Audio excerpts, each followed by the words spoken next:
ଜାଣିଛ ନା ତିରଙ୍ଗା କଣ କରାଯାଏ? ଆମେ କୋଉ ଦିନ ତିରଙ୍ଗା ଆମେ ଉତ୍ତୋଳନ କରୁ? ଆଉ ଜାନୁଆରୀ 26। ପତାକାରେ କେତୋଟି ରଙ୍ଗ ଥାଏ? କଣ କଣ? ସବୁଜ। ଆଉ ମଝିରେ କୋଉ ଚକ୍ର ଥାଏ? ଅଶୋକ ଚକ୍ର। ତାଙ୍କର କେତୋଟି ଗାର ଥାଏ ସେଟା? 24ଟି। ତାକୁ କିସ କୁହାଯାଏ? ଅକ୍ଷ କୁହାଯାଏ। ହେଲା।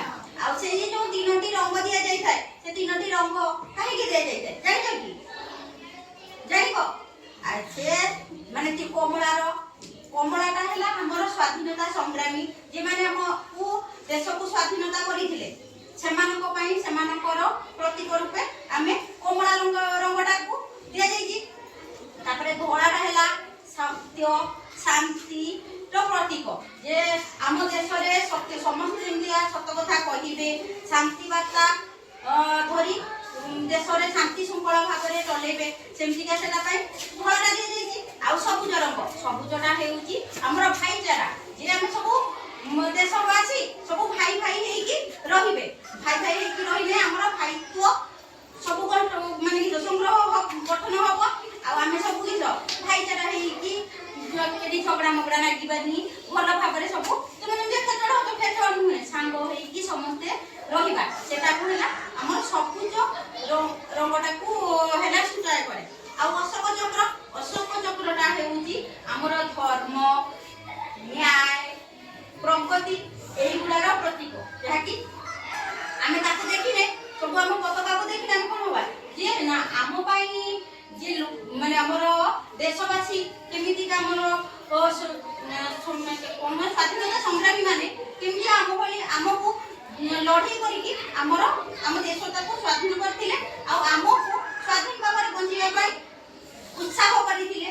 ସମସ୍ତଙ୍କ ସହିତ ଯୁଦ୍ଧ କରିକି, ଯୁଦ୍ଧ ଦ୍ୱାରା ଅହିଂସା ଆନ୍ଦୋଳନ କରିକି ଆମକୁ ଭାରତ ବାହାର ଇଂରେଜକୁ କରିଥିଲେ, ଆଉ ଆମକୁ ଦେଶ ସ୍ୱାଧୀନ କରିଥିଲେ। ସେଟା କେବେ ହେଇଥିଲା? ଆମର 1947 ମସିହା ଅଗଷ୍ଟ ମାସ 15 ତାରିଖରେ। ଆମେ ସେଦିନ ଅଗଷ୍ଟ 15 ପାଳୁ, ଗୀତ ଗାଁ ବୁଲିତେ ଯାଉ, ଗୀତ ଗାଉ। ଆମର ସ୍ୱାଧୀନତା ସଂଗ୍ରାମୀ ମାନେ କିଏ କିଏ ଥିଲେ? ସବୁ ବୀର ସୁରେନ୍ଦ୍ର ରାଓ, ଗୋପବନ୍ଧୁ ଦାସ, ସୁଭାଷ ଚନ୍ଦ୍ର ବୋଷ, ଲାଲ ବାହାଦୁର ଶାସ୍ତ୍ରୀ, ଆଉ ଆମର ସମସ୍ତଙ୍କ ଠାରୁ ଆମର କିଏ ଜାତୀୟ ପିତା କିଏ? ପିତା କିଏ? ମହାତ୍ମା ଗାନ୍ଧୀ, ଯାହାକୁ ଆମେ ଡାକୁ ବାପୁଜୀ। ତାଙ୍କ ଫୁଲ ନାଁ କଣ? ମୋହନ ଦାସ କରମଚାନ୍ଦ ଗାନ୍ଧୀ।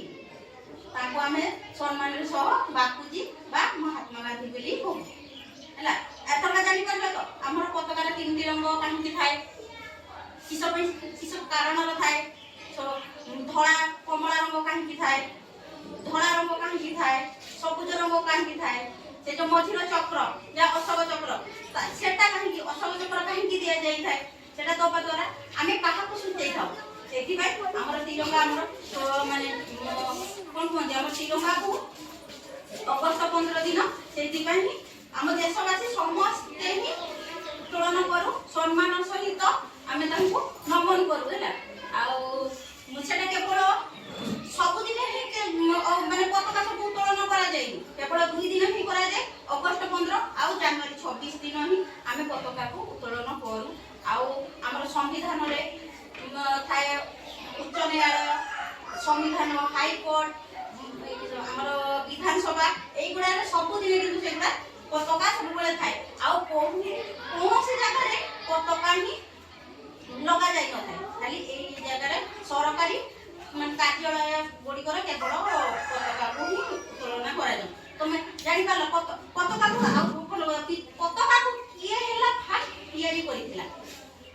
ପିଙ୍ଗଳ ଭେଙ୍କୟା ନାମକ ଜଣେ ବ୍ୟକ୍ତି, ସିଏ ପ୍ରଥମ 1947 ମସିହା ଜୁଲାଇ 22 ତାରିଖ ଦିନ ଆମର ପିଙ୍ଗଳା ଭେଙ୍କୟା ନାମକ ଜଣେ ବ୍ୟକ୍ତି, ସିଏ ହେଲା ପତାକାକୁ ଫାଷ୍ଟ ମାନେ କରିଥିଲେ। ସେ ପତାକାକୁ ସମସ୍ତଙ୍କ ସାମ୍ନାକୁ ଆଣିଥିଲେ ଯେ ଏଇ ପତାକା ଆଗରୁ ଥିଲା ଆମର ଅଶୋକ ଚକ୍ର ବଦଳର ଓରଟ, ଯୋଉ ଅକ୍ଷର ନୁହେଁ କି, ସେ ଅକ୍ଷର ଚିତ୍ର ଥିଲା। ତାପରେ ଯେତେବେଳେ ଆମ ଦେଶ ସ୍ୱାଧୀନ ହେଲା 1947 ମସିହା ଅଗଷ୍ଟ 15 ତାରିଖ ଦିନ, ତା ପରଠୁ ଆମର ସେଠି ଅଶୋକ ଚକ୍ର ତାକୁ ଲଗାଗଲା। ନହେଲେ ତା ପୂର୍ବରୁ ଆମର ଥିଲା ଅକ୍ଷ, ମାନେ ଓରଟ ନୁହେଁ କି, ଯେ ଲୁଗା ବୁଣନ୍ତି ଓରଟ, ସେଇ